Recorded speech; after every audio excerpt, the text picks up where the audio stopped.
नमस्कार विद्यार्थियों, आज हम पढ़ने जा रहे हैं सुखनासोपदेश में गुरु के उपदेश की महत्ता।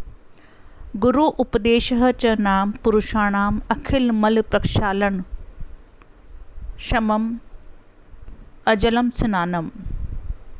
गुरु उपदेश नाम, गुरु का उपदेश तो पुरुषाणाम मनुष्यों के अखिल समस्त मल को, मैल को प्रक्षालन धोने में, शमम समर्थ, अजलम बिना जल का स्नानम स्नान है। अजलम स्नानम, स्नान किसे किया जाता है? जल से।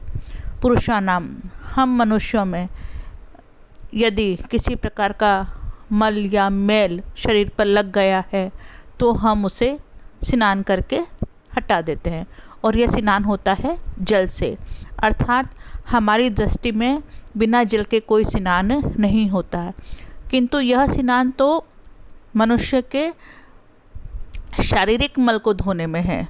यहाँ सुखनास पुरुषों के, मनुष्यों के मानसिक विकार को, मानसिक मल को, जैसे अखिल समस्त मल को, काम, क्रोध, लोभ, मोह, मद, मात्सर्य, ईर्ष्या आदि मानसिक विकारों को प्रक्षालन धोने में शमम समर्थ गुरु उपदेश, ऐसा गुरु उपदेश तो अजलम बिना जल का स्नान है। अर्थात गुरु के उपदेश को सुनकर मनुष्य अपने समस्त मानसिक विकारों को धो देता है। और किससे धोता है?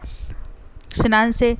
स्नान कौन सा होता है? गुरु का उपदेश, और यह जो गुरु का उपदेश है वह बिना जल का स्नान है। अनुपजात पलित आदि वैरूप्यम अजरम वृद्धत्वम।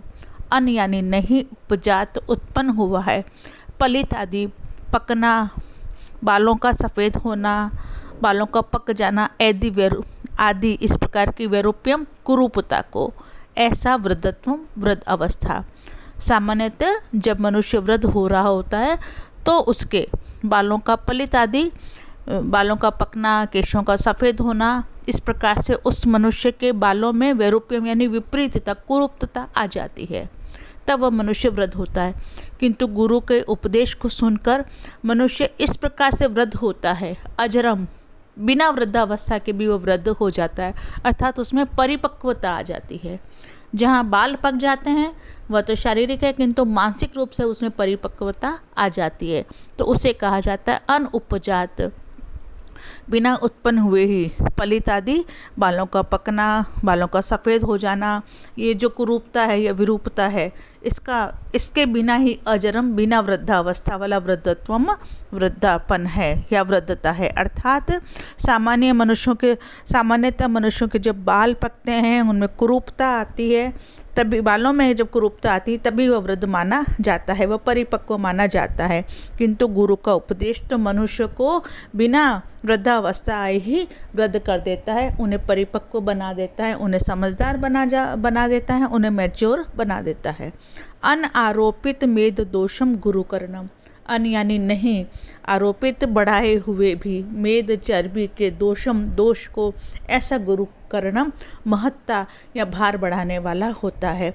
सामान्यतः मनुष्य का गुरुकरणम जब भार बढ़ता है तब उस पर मेद दोषम, चर्बी का दोष, चर्बी की स्थूलता, चर्बी की वृद्धि होना इत्यादि आरोपित हो जाता है। किंतु वृद्धावस्था तो मनुष्य को एक ऐसा गुरुकरणम गौरव, किंतु वृद्धावस्था नहीं, किंतु गुरु का उपदेश है वह तो मनुष्य को एक ऐसा गुरुकरणम गौरव प्रदान करता है, महत्वशाली बना देता है, जिसमें कि मेद दोषम, चर्बी का बढ़ना इत्यादि नहीं होता।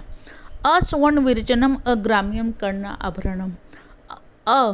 यानी नहीं, स्वर्ण सोने से, अविरचनम बना हुआ, सोने से नहीं बना हुआ, अग्राम्यम सुंदर कर्ण आभरण, कान का आभूषण होता है।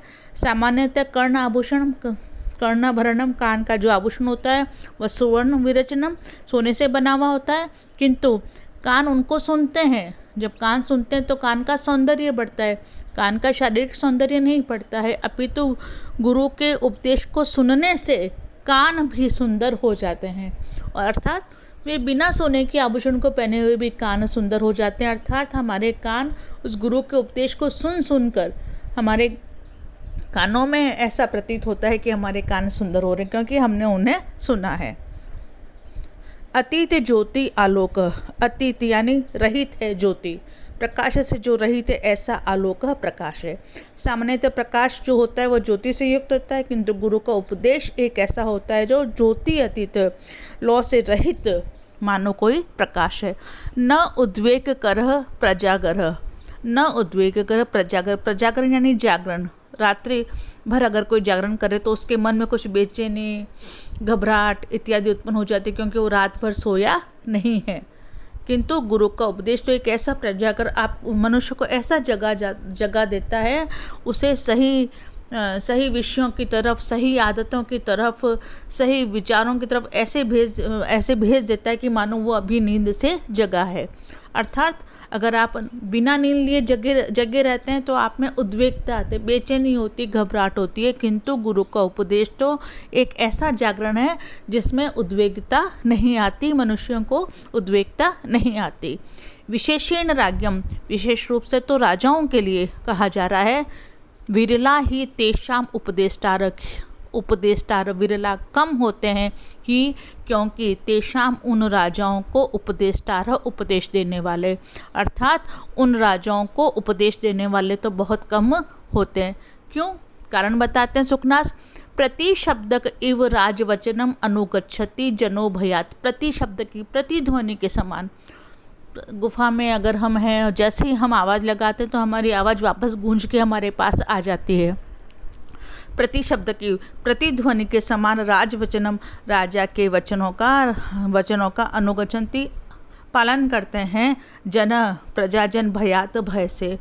प्रजा को राजाओं से इतना भय है कि जो राजा कहता है वैसा वो उनका पालन करते रहते हैं। इति।